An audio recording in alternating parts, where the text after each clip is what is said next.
Hi. Okay. Hello, Miss. Hi. Welcome. Si Niza lagi, right? Yeah, we're waiting for you, There you go. Nisa. Si Niza. Okay. Hello. Kutiga sudah kah? Belum.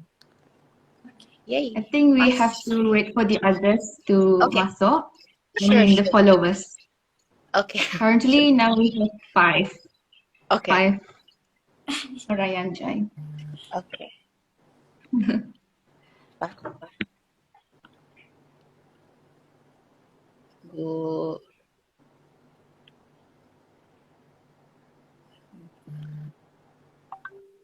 Eh.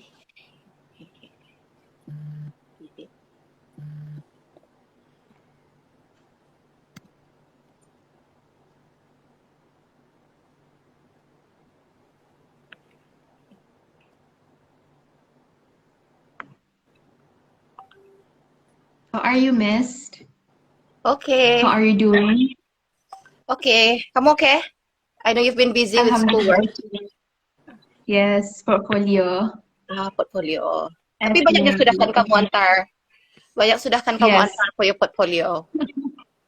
should be banyak. Yeah. Supposed to give you a email. I'll send you the email for the newspapers for you Yeah, sure. Okay. Kita tunggulah orang Okay.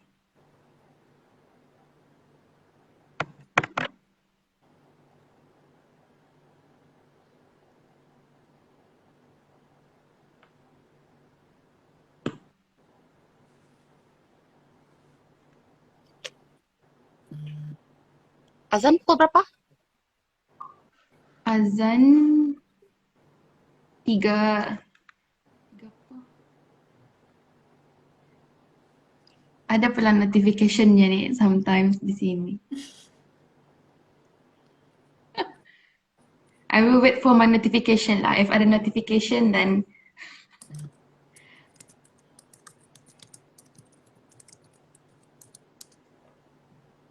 Okay.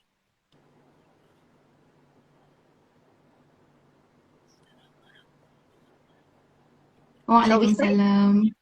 Oh, Yeah, I don't know. think we can start. Yeah? Can start? Yeah. Bah. Kamu start lah. Okay. Assalamualaikum warahmatullahi wabarakatuh. Okay, so azan starts at 3:20 p.m. Okay, thank There you go. you. So, good afternoon, everyone who's joining us for today for our third online discussion on the topic activities for dementia people. And our speaker today, our beloved, lovely Miss Bazilah. Okay, so I hope all of you are feeling okay.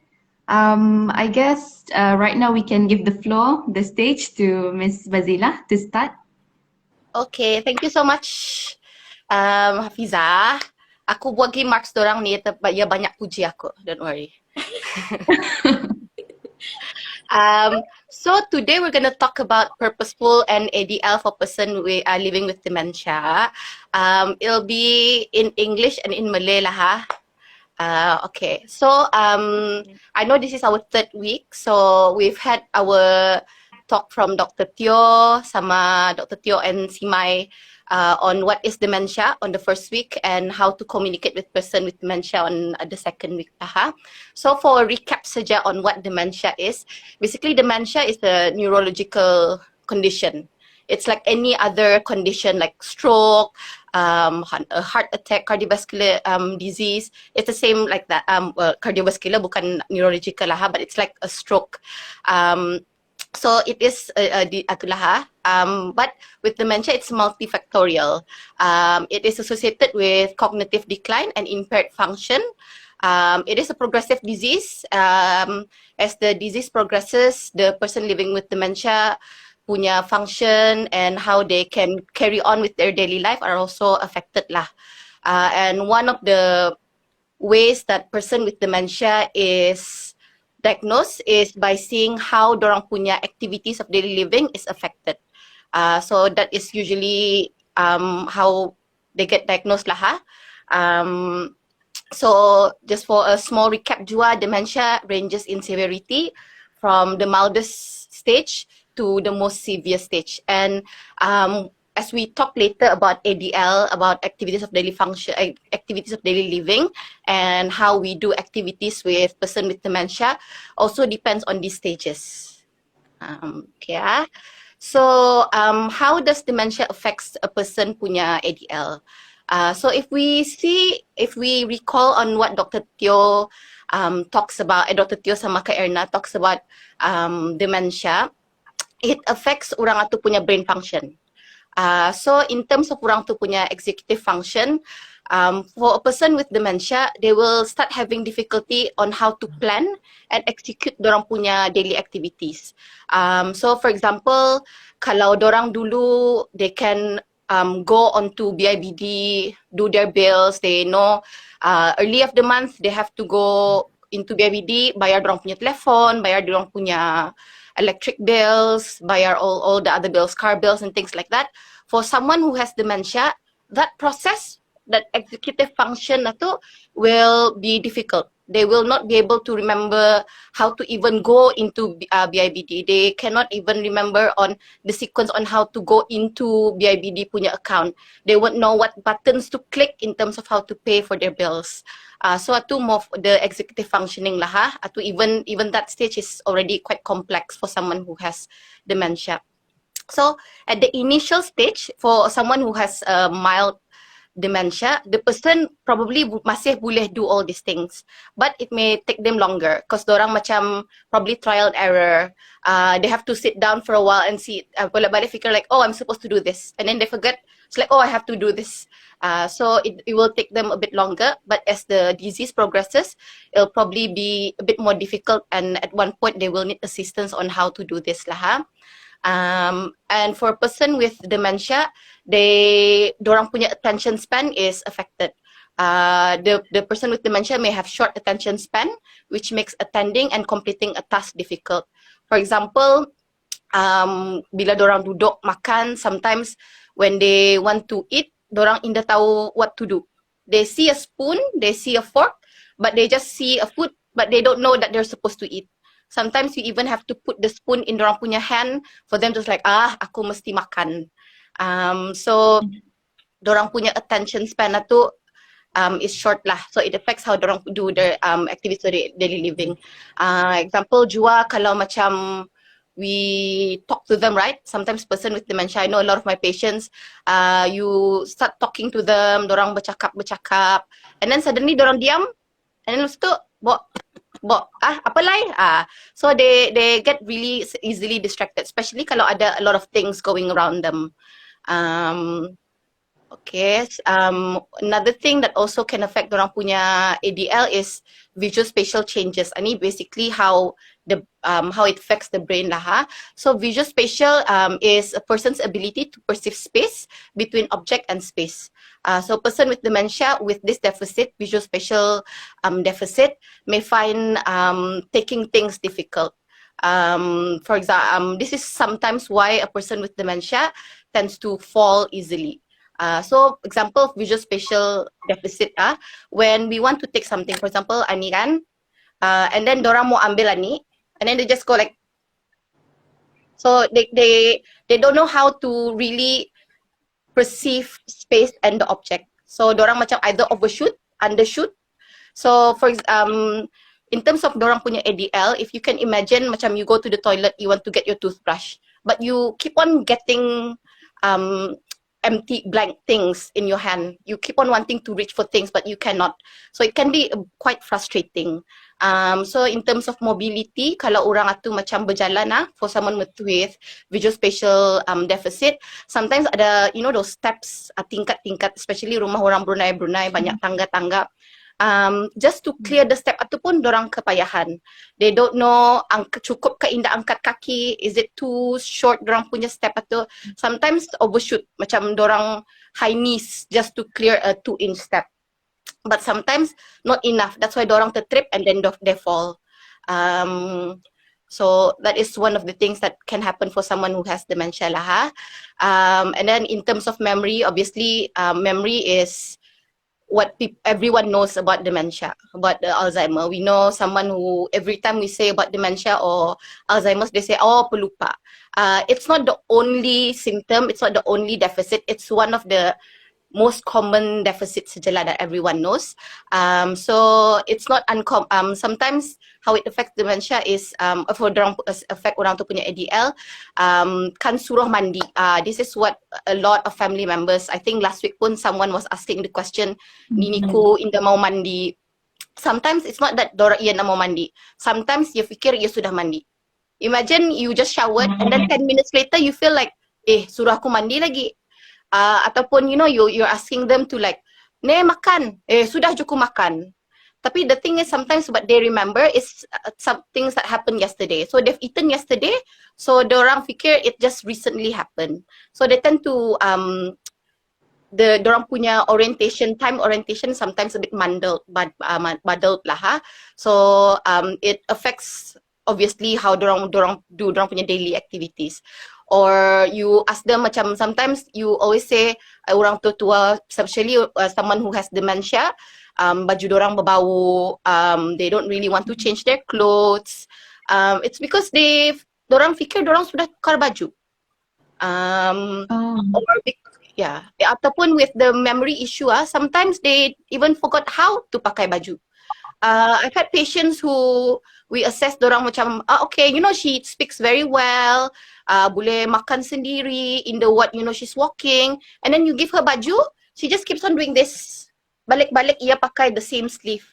It's just because they don't know how to do it, but they don't know how to ask for help as well. So, sometimes it can be quite frustrating for the person lah jua. And the other thing is dorang punya judgment. Sometimes dorang punya judgment skill quite poor lah. They don't know how to do proper judge.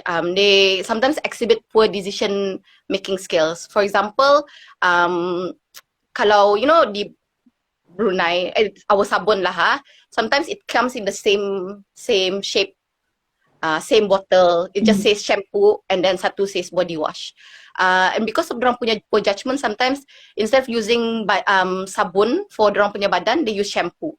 Or because dorang because of poor decision making, sometimes baju dorang terbalik when they wear it because they don't know how to make that proper judgment. We've had a lot of cases, especially sometimes we hear orang Brunei, sometimes orang tua-tua yang bagi duit, walaupun kan bayar barang RM1, dorang bagi 100. Lepas tu dia cakap, ambil telai duit atau. It's part of that poor decision making. They don't know sometimes they don't understand what is wrong and what is right already. Sometimes we see, I know there's a lot of viral videos about this elderly yang going on the wrong way, at a highway. Instead of going like this, you go on the other way. So that's part of the symptoms of poor judgment for someone who has dementia. And the other thing that can also affect the person punya ADL and activities of daily living is dorang punya behavior. Sometimes they, especially yang ada frontal temporal dementia, it affects dorang punya personality and behavior. They become totally someone else. Dorang indah lagi kenal people around them. So sometimes dorang indah suka kena kacau, they get easily angry. So this behavior yang sometimes can be quite challenging. Carer find it difficult to assist this person lah, assist your carer. So in terms of behavior, I know a lot of people would say, parents mojo to, hindi cuba pa kalau ia marah-marah. It's okay, ia inda mau buat ani, inda mau buat ato, kok anaknya dengar saja. Sometimes it's easy for someone who is not a main carer to say that. Macam if you macam jaga someone for, especially in the ward lah, you jaga someone for 10 minutes, it's not the same as caring for that person for 24 hours. So it's easy for you to say like, inda cuba pato ya tries.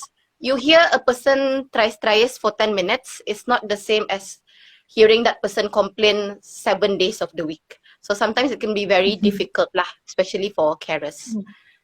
Okay, yeah? Is that okay for now? Ada Yeah. question? Another question. Karang question. Belum pulang ada Belum masanya. pulang ada. Okay, okay. Ada So, question, just taruh dalam komen lah ya. okay. Okay, continue. Okay. So, in terms of stages in dementia, so there's a mild stage, a moderate stage, and a severe stage in dementia. So for mild stage, I have to say, as a therapist, I don't really see someone who is on a milder stage. It's quite difficult to diagnose a person yang doesn't come in with actual difficulties, because a person with mild dementia, they can still do things on their own. They can still do the complex tasks of driving, paying their bills. It's just they're having difficulty doing those things compared to before. So sometimes they adapt. They adapt on how they do their things.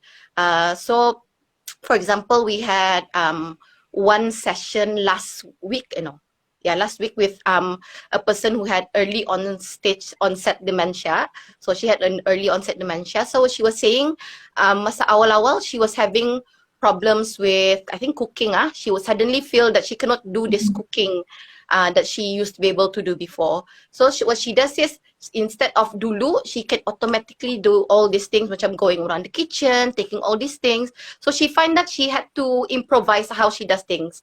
So yeah, do recipes. She makes sure she has all the things ready. She has to double check everything before doing anything. So for someone who has mild dementia, it's quite difficult to see or even diagnose. Pasalnya it's the person saja yang tahu. She knows she's having problems, but ia boleh adapt. Ia ada that problem solving skill still. Tapinya sometimes as family members, you can see jual lah. Sometimes we do have family members that come to us and say, dulu papa ko ni suka boleh buat ani, tapinya ia inda lagi boleh buat. For that person yang last week Amelia, she gave a talk. What she said was anaknya realized that she couldn't do all the cooking that she was able to do before. She was finding it sometimes mamanya sanang ilang. When you're Singaporean, when you go on the bus, when you go on the station. So they bring the mom in. So even with her in Singapore, she had early onset dementia. It took them 2 years to diagnose her. So it is quite difficult to diagnose someone lah. But once they reach the moderate stage, that's where we see all the issues. Once they go to the moderate stage, you see that they will be needing a bit of assistance just to do things.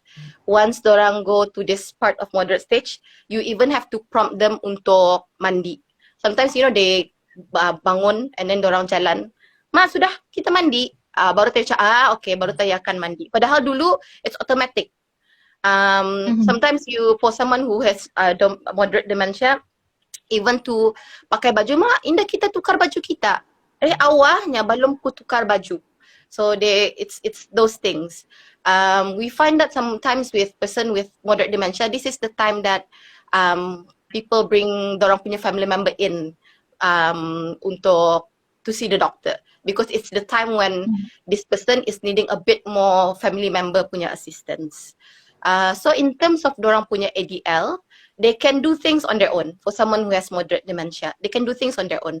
But they do need prompts. They need someone to remind them to do things. So what we find is, for someone who has moderate dementia, it's good if you have a routine ready for these people lah. If it's a family member, it's good to have routine for what. So awal-awal pagi, bangun, example lah, bangun subuh, and then lepas subuh, it's like, ma bangun subuh, and then you sembayang. Lepas satu, you just say like, Mama lepas ni mandi and then they go mandi.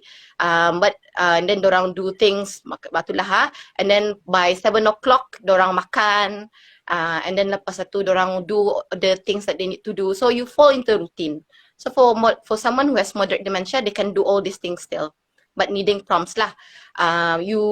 It is for someone who has moderate, if you're living with someone who has moderate dementia, it's good to supervise dorang punya ADL, supervise how they do things, because sometimes this is when you see problems. You see macam sometimes dorang kan even ambil baju takes them 10 minutes. This is a time when you feel that they either spend too short amount of time in the toilet masa mandi or too long of a time untuk mandi. So you just need to assess lah why dorang having problems. We've had patients yang lama mandi because ia cuci rambutnya 3 kali. Pasal ia lupa ia sudah cuci rambut kah tidak.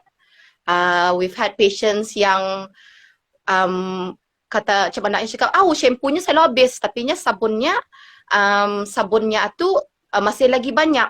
Probably ia pakai shampoo instead of sabun masa mandi. I think we're going to have azan break. Okay, azan break.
Okay, Alhamdulillah. I think we can continue again. Okay. We do have quite a few questions pulang coming in right now. Miss mau jawab the questions or continue with the explanation first? Finish the explanation first lah kalian. Okay, so for moderate dementia, right? Yeah. So for moderate stage dementia, so sometimes this is the time yang dorang start getting a bit more forgetful, judgment gets a bit off. In terms of macam sometimes pakai baju pun, we've had patients yang pakai pakai 2-3 buting seluar on top of the other. When we ask sometimes kenapa ia pakai 3 buting seluar, I would say like, mana ada aku pakai 3 seluar.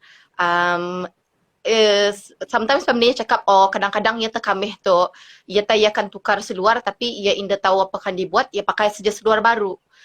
So those are the type of the judgment that we see lah for someone who has, itu sudah within moderate to severe stage sudah. Itu for moderate lah. So memory, sometimes you just need to prompt them a bit more. For someone who has severe dementia, for someone who is in severe dementia, dorang are very most of dorang punya cognitive functioning, dorang punya understanding is probably no longer there lah. They don't know what, dia lagi tahu macam mana can do things on their own. These are the time when dorang probably has forgotten all family member punya name.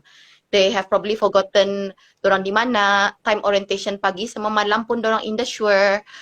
This is time when even to makan sendiri, sometimes they cough pasal they don't know how to swallow their own food. This is the time when you give them baju, they don't even know what the object is. So for someone who has severe dementia, it's the time when you have to basically do everything for them. You do from A to Z. You hold the toothbrush, you have to brush orang tu punya ato. You want to give them food, you have to feed them. You want to pakaikan baju, you have to pakai apa tu namanya, help them pakaikan the baju. So these are the time when full dependent lah. The care tu fully dependent. So what do you do when you are caring for someone who has dementia? So it does depend on where the person is lah. So first and foremost, for when you deal with someone who has dementia or care for someone who has dementia, you have to be patient and you have to be calm. Mesti banyak sabar lah. A lot of family members that I've met and talked to, diorang cakap, awaknya mesti sabar, mesti calm. Sometimes what like si Mai was talking last week, they pick up on your tone. You know, sometimes you're just in a hurry, you want to do things quickly. Probably in the morning when you want to ready your parents, ready someone ani, this person, get them ready, but you have to get ready for work. So sometimes like, bahala Juma, kita ni, you know, sometimes they pick up on that. So, dorang rasa they don't want to susahkan, they just don't want to do it. The more you rush them, the more they don't want to do it. Because sometimes they pick up on your tone, they pick up on your hurriness, they just feel maybe they don't understand what to do. You are rushing them, so they said like, baik tak duduk sini, dah menyusahkan siapa-siapa. So, if you want things to go as smoothly as possible, just be sure to be patient and be calm lah. And then, especially for someone who is still able to do things on their own as much as they can, so allow them to do the task sendiri as much as they can and assist when needed. So for example, kalau orang tu you find that cannot pakai baju on their own, you see kenapa, why can't they put on baju on their own?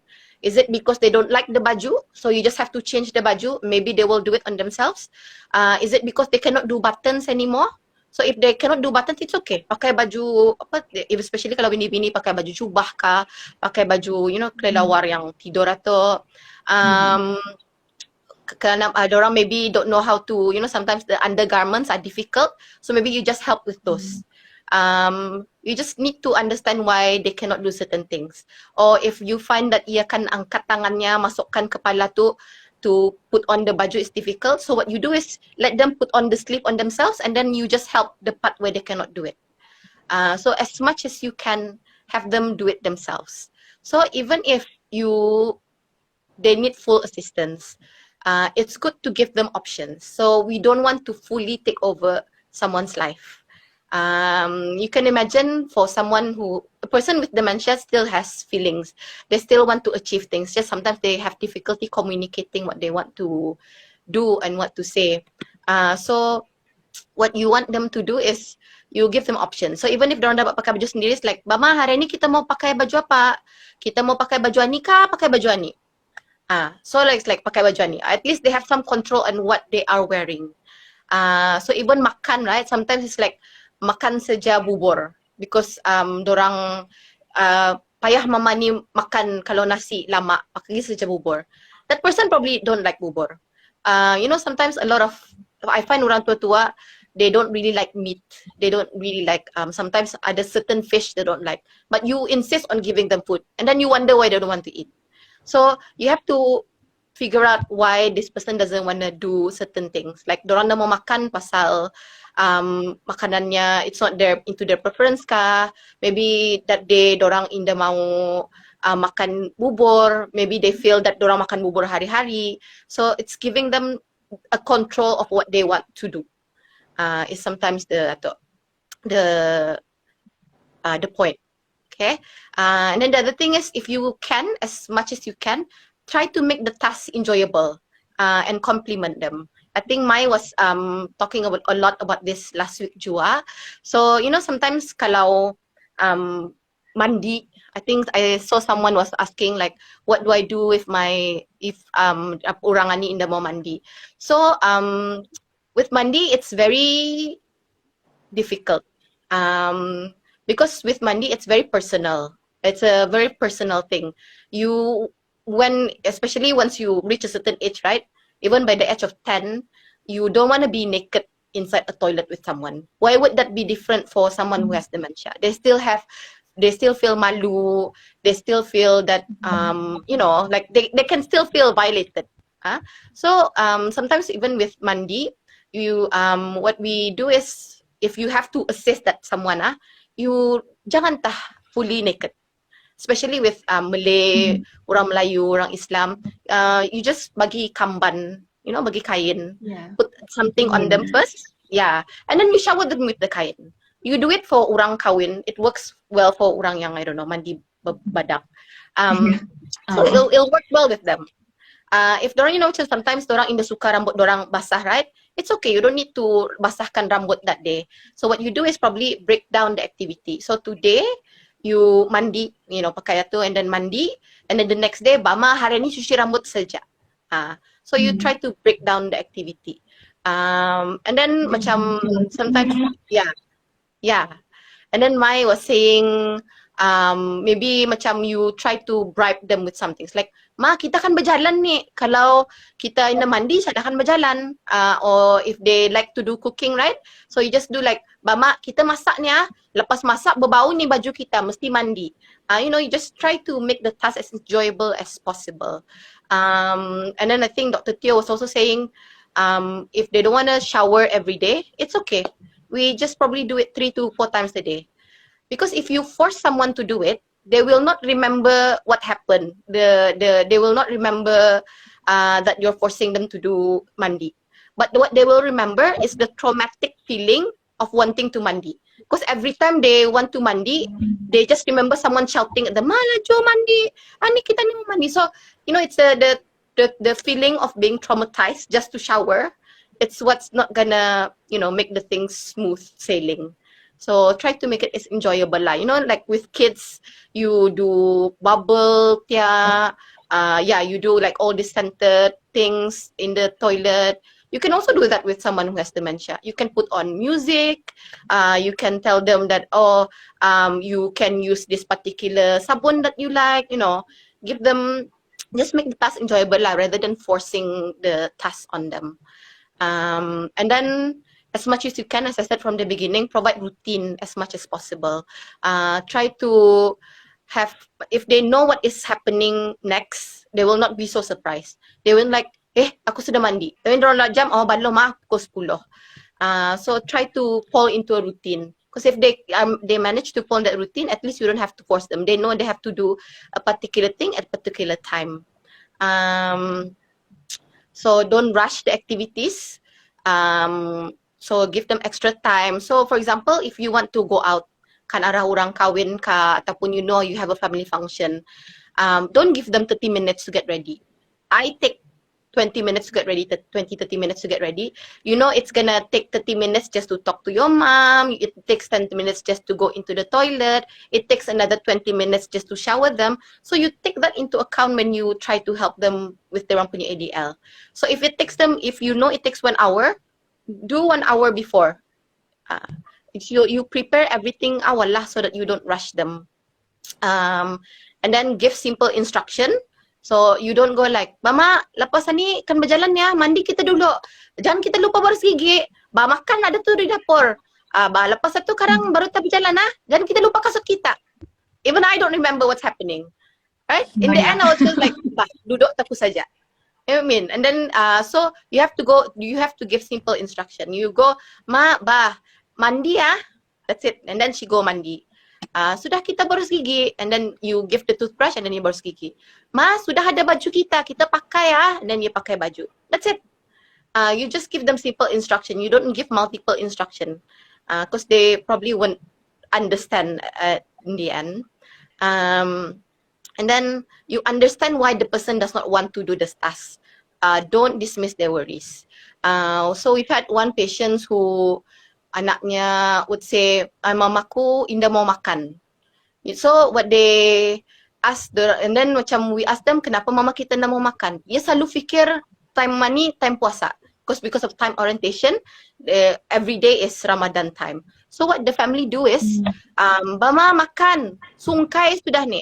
So every meal, they have a full meal on the table, and then everyone has to come together because that's what Ramadan punya sungkai time is, right? Eating with family members. So that's what they do. Ma sungkai. So after macam ada azan, they eat together. That's it. That's the only meal she will eat. Kalau ia tahu it's sungkai time. So you just have to play around with it lah. So we've had one patient yang indah mau mandi. And then you ask, kenapa ia indah? We have one patient di hospital, Popo indah mau mandi. And then we tried to bring her to the toilet. What we found was, she does not know how to use shower head anymore. Ia indah lagi pandai pakai shower head. So what we did was we sediakan bucket, isikan air, and that's it. She can mandi on her own. We've had several patients yang, mama ko ni na mau mandi kalau pakai shower head. Ia pandai pakai itu saja. What we don't realize is, dulu-dulu mana ada shower head. They learn how to do this when they were in their probably 30s, 40s. But unfortunately, when they go into dementia, especially towards the moderate to severe stage, they lose all the memory of what's happening within that 30 years. What they remember is things that happens masa dorang probably 20 lebih tahun, pembelasan tahun. And that is how to shower with a bucket and pail. So that's what we do. Rather than force them to do things how you want them to do things, you just do things how they can do it. And then as much as you can, especially for someone yang mild dementia or early moderate, sometimes dorang having difficulties reading because of visual spatial. Sometimes membaca itu quite difficult. So labels on things macam sabun, toothpaste, shampoo, diorang punya deodorant, everything just what they see is just boxes with colors. They don't really know the labels. So it will help if you put labels like visual cues on the packet atau. So either you make it into like a larger macam shampoo saja. That's it. What they need to read is shampoo with one satu berasing-asingkan, like larger spaces in between. Sometimes a person with dementia, because dalam di rumah tu, in the house, dorang indah tahu, sometimes you move houses, right? So what they remember is rumah dorang lama. So how sometimes orang yang ada dementia ada place, difficulty with place orientation. They don't understand, they don't remember where they are. Dorang only remember rumah dorang lama. So sometimes dorang ke jamban. Sometimes you see, I think we saw a comment in IG yang this orang yang dijaganya tu macam indah tahu, very agitated. We've had patients yang berkamih di siring arah almari. We've had patients yang indah ke jamban, ia berkamih atas katilnya. Sometimes what happen is they don't know where they are. They don't know how to go to the toilet anymore. What they remember is, aku keluar bilik, kalau rumahnya lama lah, ia keluar bilik, ia ke kanan, jamban. The thing is, it's not the same as dorang punya current house. So sometimes visual cues macam you put a picture and then arrow toilet, and then ia tahu mana kan pergi. Ataupun you make a visual cues, gambar jamban. Or every 2 hours you bring them to kita kan ke jamban, and then just bring them to the toilet. So visual cues are sometimes very beneficial for someone yang within the mild and moderate. Even almari, closed cupboard, sometimes they don't know how to open. So if you put in macam labels on the cupboard, macam ada gambar baju, so ani baju, ani gambar seluar, so they know where to go. So it sometimes helps them to do things on their own rather than us doing it for them. Reduce clusters. Maksud saya tu, don't put so many things on atau macam sometimes with a lot of bini-bini, they have like 5 different shampoo, 5 different sabun. On the dressing table, there's 5 different stuff, right? Lipsticks ada 10. So yeah, sometimes it just confuses them.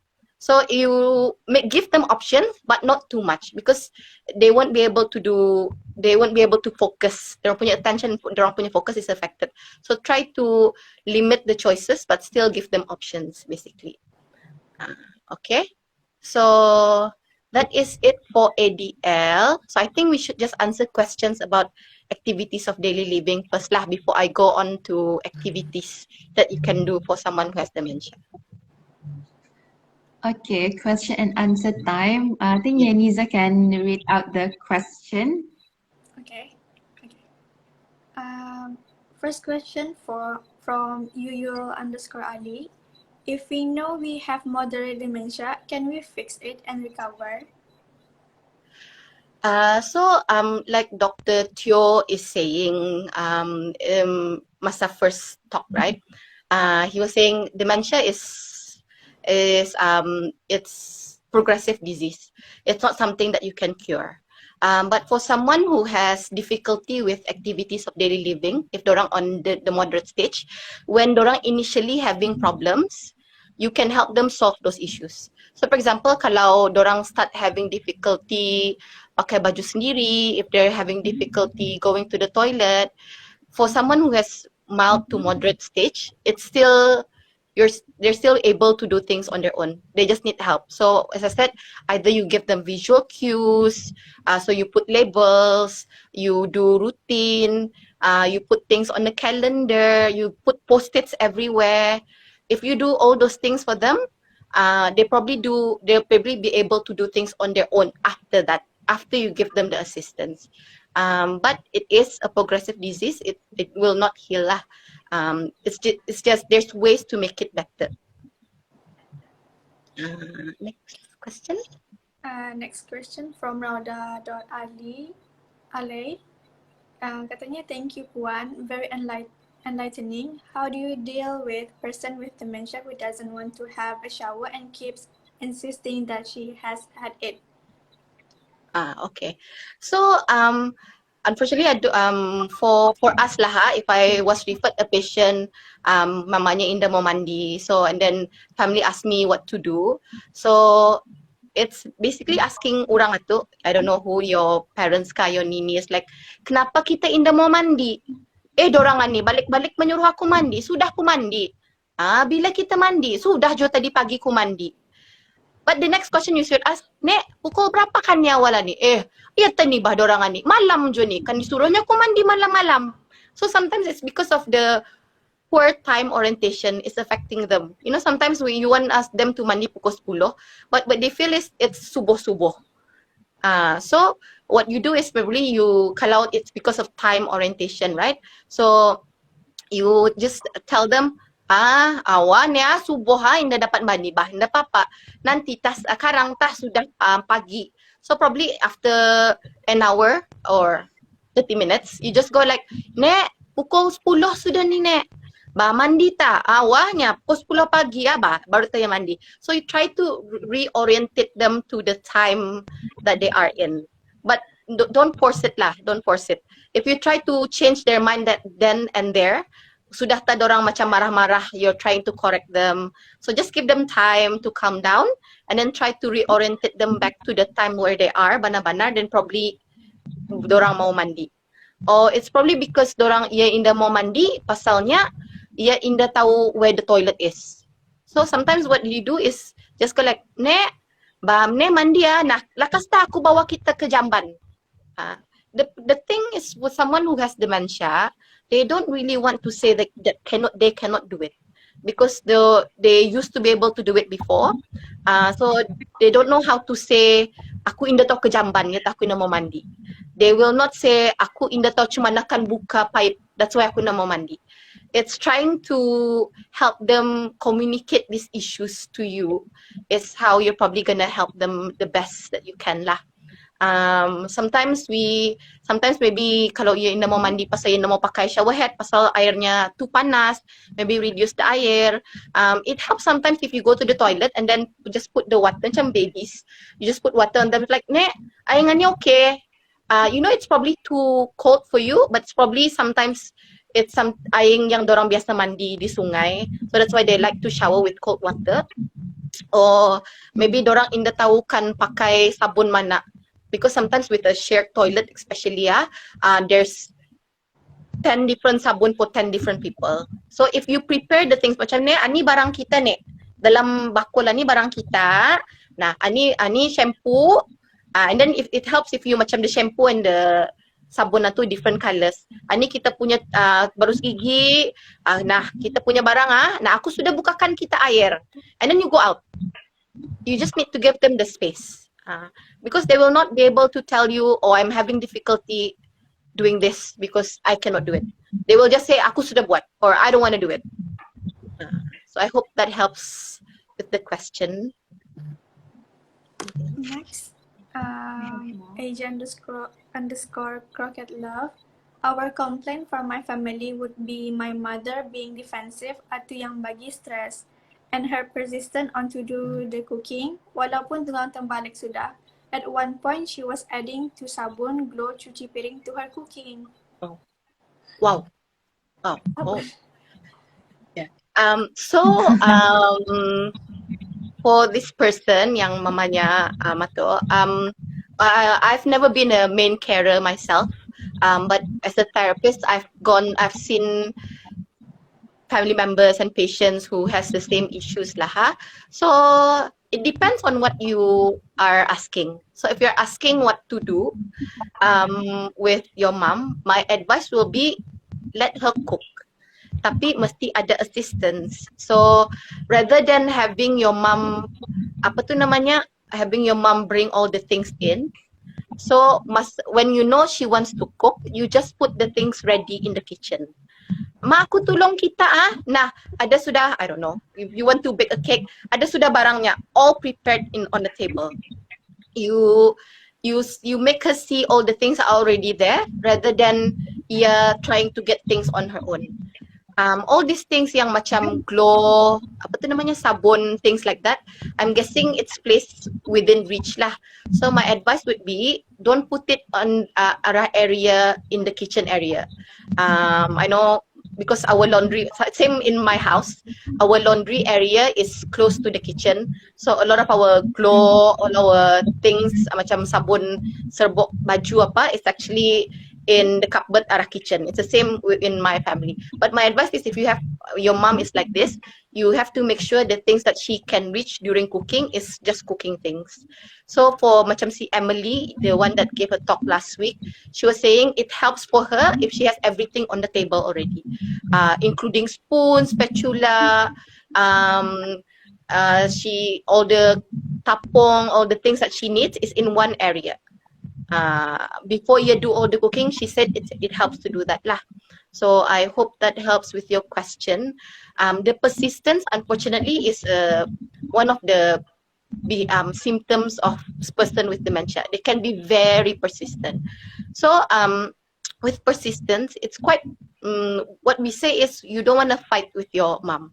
You don't want to fight with someone who has persistence, because the thing is, dorang punya reality orientation is already fixed to that. If they want to do it, that's it. They won't want to change. So if your mom wants to cook, you just cook. Tapi at the same time, you do provide the assistance. You prepare all the things ready, and then just do the cooking with her lah, as safely as you can. But obviously, try to remove all the things that you feel macam all the sabun-sabun itu, remove saja, tapok dari awal. Okay. Next question from Ain_Ain30. Kalau macam aku ni, after beranak caesar 3 kali, maklum urat banyak putus sudahnya orang. Sometimes aku not just a second, aku boleh lupa di mana simpan barang, macam mana akan recover case macam ni. Okay. Ya, apa Caesar after 3 children? 3 kali Caesar. 3 kali. Okay. So forgetfulness, a lot of people feel that, oh my god, I'm getting dementia because I'm getting forgetful. We don't know what's going to happen in the future. It's not something that we can predict lah. With whether orang forgetful ni is that a sign of dementia or being forgetful? But the difference is, for someone who has dementia, dorang punya forgetfulness is very different from how normal people is forgetful. Contohnya, I cannot remember, probably like these DY students lah ha. I haven't seen them in a while. I've only seen them through screen. So if I meet them face to face, probably I won't remember. Probably won't remember all 7 of them lah, except si Rushdie pasal dia lelaki. But I know the context where I've met them. So if I see si Niza or si Afiza, probably after a while, she's like, oh, okay, I remember them. But for someone who has dementia, they don't even remember dorang punya connection to that person. So for example, orang ni lupa anaknya. Dia boleh lihat orang ni, mukanya macam, oh, tapi aku yang dah kenal, padahal anaknya. It's even that connection they don't remember. So for someone who has dementia with misplacing things, macam I always misplace things. I don't know where it is. For someone who has dementia, they misplace things, they lose things because they forget how the thing looks like. For example, macam dorang ani kan my aircon remote. So I know I always misplace because it's probably under mattress somewhere. The thing is with orang ada dementia, they won't know that this is theirs because they take their eyes off it for a bit. Dorang lihat lagi sekali, they will always say, oh hilang. Tapi sebenarnya sebelahnya. It's because they don't know the connection to that object anymore. They have forgotten that this is aircon punya remote. So it's that level of forgetfulness is different lah from person who has dementia and a normal forgetfulness. Okay, so for this person who has 3 children, I have 3 anak buah in the house. It's very hectic. So sometimes stress affects your memory. I can tell you I'm very nervous about today that I was trying to put background on my Zoom when I just realized yesterday I don't have to put background on my Zoom. I'm on IG Live. It doesn't make sense. So what I suggest for this mother who has 3 children, if you feel that you're starting to get very forgetful, you feel that it's probably stress. So maybe go out after COVID ends. Maybe go out with your friends, take a day off, ask your husband or family member to take care of your 3 children and go out. Come back, you probably will remember to do everything, hopefully. Okay? Me time lah tu. Yeah, me time. Me time. But me time does not Hindi boleh just half a day, no children, no husband, just go out. Yeah, probably will help her more than more for her. Itulah. So I think we'll just move on to activities that you can do for a person with dementia. So with person with dementia, you want them to carry on dorang punya daily life lah. So it's basically trying to make sure dorang be able to do things. So when you want to choose activities for them, choose things that you know they will like. And then probably macam sewing kah, kejap ah. I think we have 5 minutes. I think we'll just skip that part, and then I think we'll just go to parts yang you can do for someone who has severe dementia. Because I think probably ito. So for someone who has severe dementia, for someone yang severe stage dementia, there's something called Reminiscence Activity. So Reminiscence Activity is basically you trying to jolt someone's memory using objects, because for someone who has dementia, dorang punya recent memory itu yang most affected. So it's dorang punya short-term memory yang affected lah. When I say short-term memory, it will include things that happens, macam probably they're 70, right? They probably has forgotten things from umurnya 70 ke 20 tahun. So it's that part lah. So what they remember is the past stories, the past activities. So you always hear kalau someone who is caring for someone who has dementia, Nini Kuan ni selalu cakap pasal barang lama-lama. Ia cakap pasal parentsnya, Nini Kuan ni selalu cakap pasal dulu ia kerja apa. So it's that part of the brain, it's that part of the person that we want to maintain, the past stories, the reminiscence activities. So with reminiscence activities, it can help them to remember things. It will probably help them to be a bit more positive. So when you try to, it's very frustrating when you cannot remember things. So macam they cannot remember what happened this morning. They cannot remember what happened like 10 minutes before. So if you try to evoke memories that they can remember, it will make them feel happy. So if you prompt them to cakap pasal dorang punya childhood, things that they happened before, apa yang dorang dulu suka main, ada gambar-gambar, album-album, just try to talk to them about things. Rather than talk to them things about they don't remember, what we want to do is try to prompt them to talk about things that they do remember, that they can talk about. Sometimes a person who has dementia, they tend to be very withdrawn. They don't really want to talk to people. They don't know how to communicate because they don't understand what people are saying around them. A lot of people are talking to them. There's a lot of things happening, but they don't understand.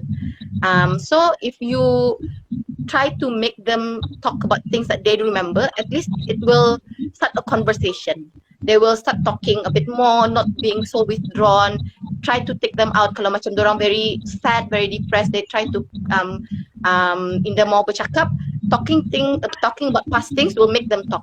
It will make them participate with whatever you want to do. Sometimes we advise patients punya family, if you have a shoe box or even a bag, you put things that you know your papa or mama will like, macam album, pictures, you can put in macam apa tu namanya, pictures,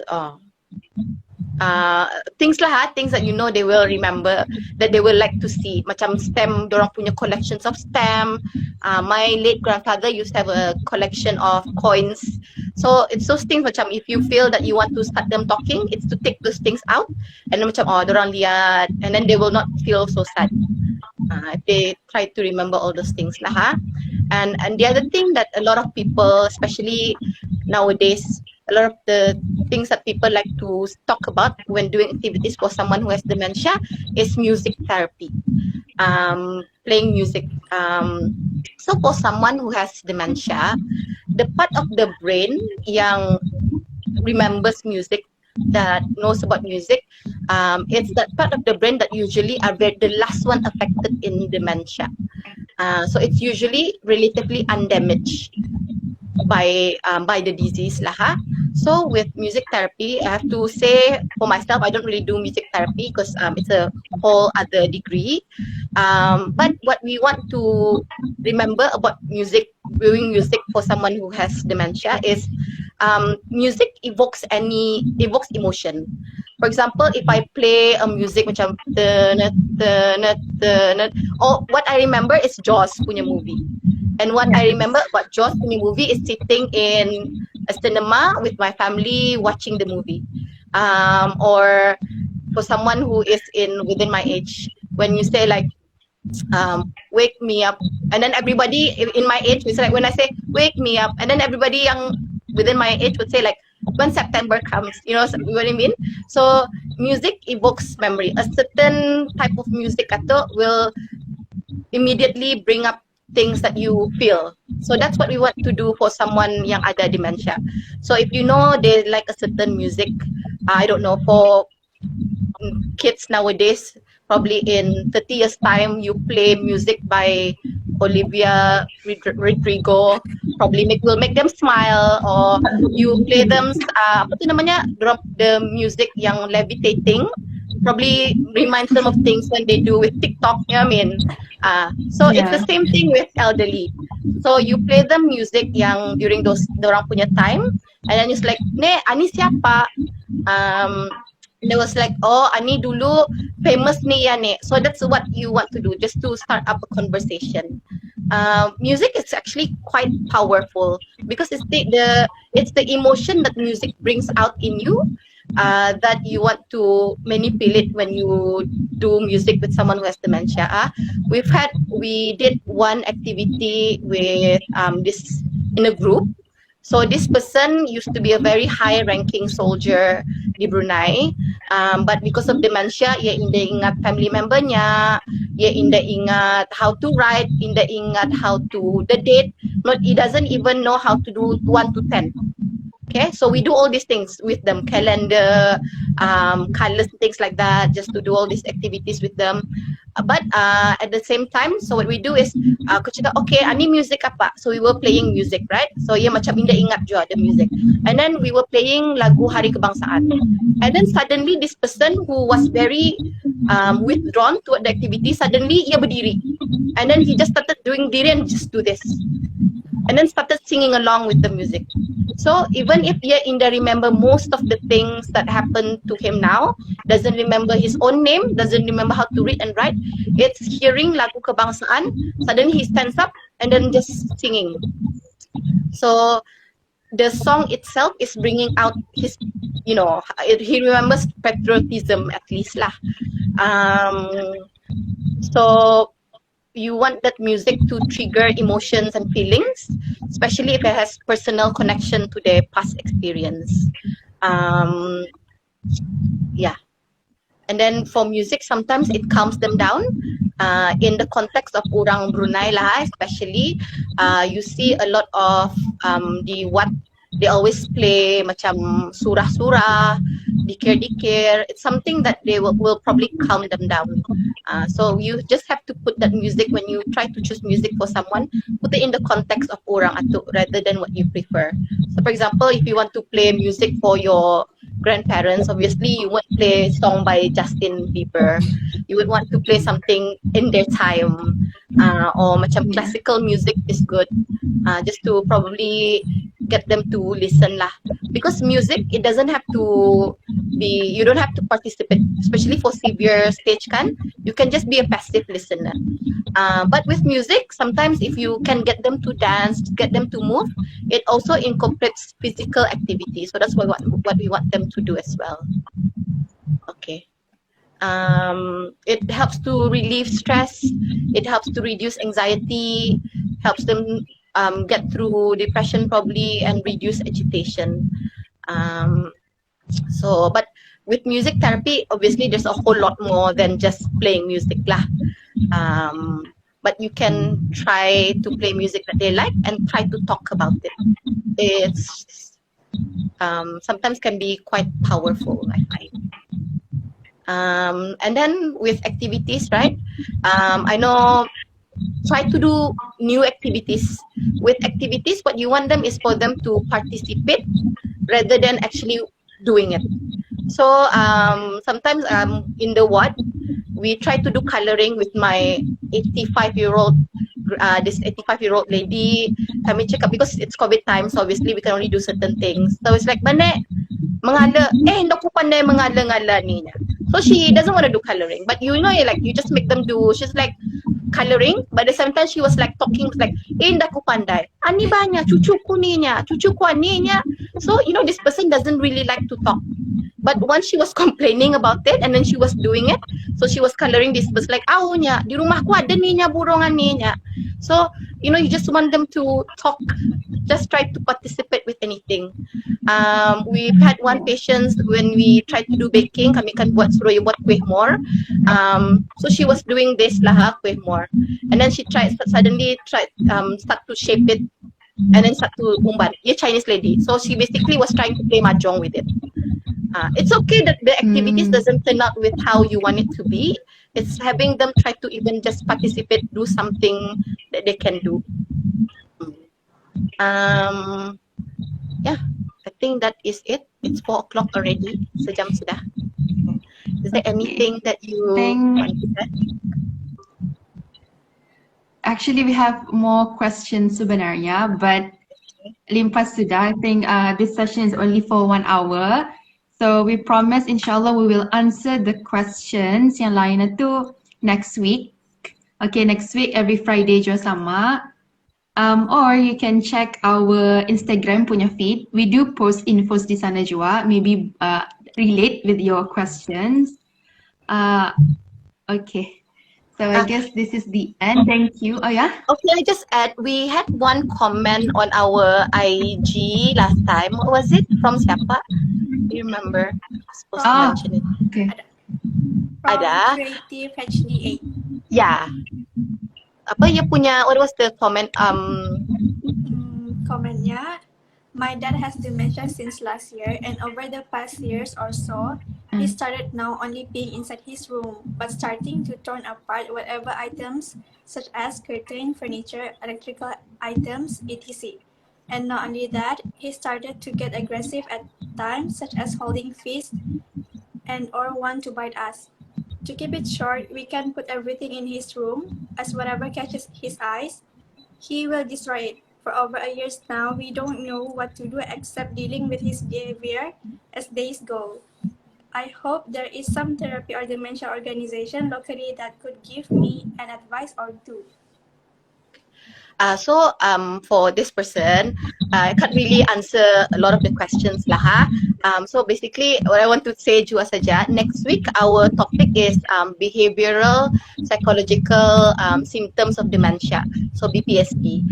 So what your dad, I think your dad has is that dia ada BPSD, behavioral psychological symptoms of dementia. So probably next week punya session will probably help this person a bit more. But what I want to say saja, as a therapist, I've been seeing person with dementia for I think most of my 10 years as an occupational therapist. What you are facing is it's not common, but there's a lot of people facing the same thing. So what I want to put across is you should not suffer sendiri. Your family should not suffer on your own. Caring for someone with dementia is very difficult. It's tiring. It is sometimes can get very frustrating. And feeling that it should not make you feel guilty. Having difficulty caring for someone with dementia is real. That's what I want to say. So know that you need to ask for help. So if you have someone macam a lot of my patients yang macam ni are facing the same thing. They have to take out all the furnitures. I've been to a house where aku ke ruang tamunya, all the meja, all the carpets are put arah tangga. At the tangga, dorang punya children, there's a gate at the tangga that is so high that even I cannot see what's across. And then they live arah bahagian perpindahan, right? So you're not supposed to have pagar. But because the mom at that time has dementia, the mom tend to wander out. What they had to do was put up pagar throughout the house. Okay? So what I'm trying to say is you should know when to ask for help lah. If you know that your family needs time for a break, my suggestion after COVID ends, have other family member comes in, just try to help with jaga for you to take a time off. Because this behavior, the behavior will not change unless ada medication that can help, unless you do activities yang probably will help them. But you and your family will need help lah. The struggle is real. Okay, it's okay to feel that payah. It's okay to feel macam it's not wrong to feel that it's payah to jaga your own ini or jaga your own parents. Okay, so know that you need help. Carer burden itu is real lah. So try to ask for help. Try to take a break. That is my suggestion. But next week the topic is on BPSD, so that will probably give you a better insight on what you are facing right now. Okay. Okay. Sorry, so over time. It's okay. So to wrap up sikit saja. So the point, the takeaways yang I got. So for those yang ada moderate dementia, patients itu they can still do their own activities itu sendiri. It's good to give them simple instructions, to give them routine, and then don't forget to supervise them as well. And then to those patients yang ada severe, dorang punya understanding is no longer there, and then dorang mudah lupa, forgettable. And then for the caregivers, please be patient, and it's okay to give them options. Kalau dorang boleh jadi dorang ada yang kita ni force to them atau dorang indah suka. And then make the task more enjoyable, and kalau dorang succeed, why not give them compliment, and then don't rush the activities. Okay, Miss? Okay. Pas. Correct. Okay. Okay, Alhamdulillah. So we end up our discussion. We hope that the info. Okay. We hope that all of the info that we share beneficial to everyone joining us today. So any questions will be answered next week, inshallah. Okay. Thank you very much, Thank you. Ms. Bazilah, for your Thank time. you. Thank you, Fiza. Thank you, Niza. Bye. Goodbye. Bye.